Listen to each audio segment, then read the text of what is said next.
Dewi Anjani adalah seorang putri raja yang sakti mandraguna, lahir dengan diagurahi senjata panah oleh Sang Maha Kuasa dan kemudian menjadi penguasa dua dunia, yaitu dunia gaib dan dunia alam nyata.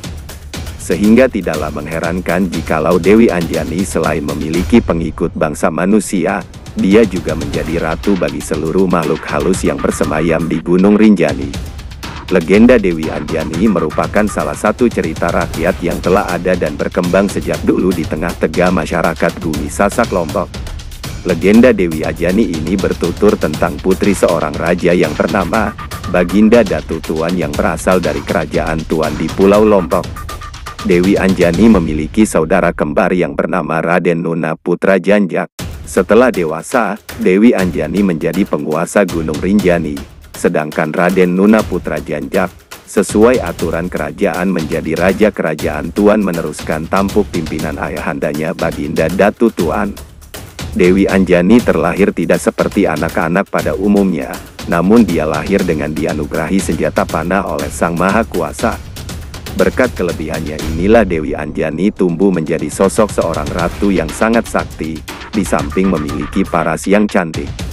Dewi Anjani dengan kesaktiannya mampu menguasai dua dunia, yaitu dunia gaib dan dunia alam nyata, sehingga tidaklah mengherankan jikalau Dewi Anjani selain memiliki pengikut bangsa manusia, dia juga menjadi ratu bagi seluruh makhluk halus yang bersemayam di Gunung Rinjani.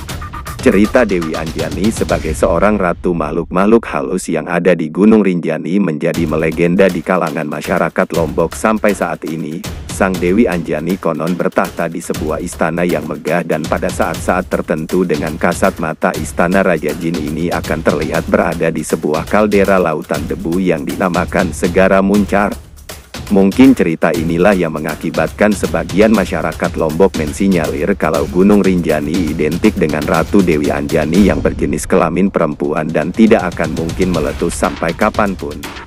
Dewi Anjani dalam memimpin kerajaannya dibantu oleh seorang patih yang bernama Patih Songan, dan Dewi Anjani juga memiliki seekor burung beberi yang selalu setia menemani sang ratu kemanapun beliau pergi.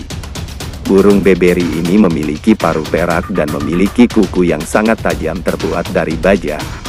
Pada saat Pulau Lombok masih berbentuk hutan dan bebukitan, burung beberi diperintahkan oleh sang ratu untuk meratakan sebagian hutan tersebut untuk dirubah menjadi lahan pertanian.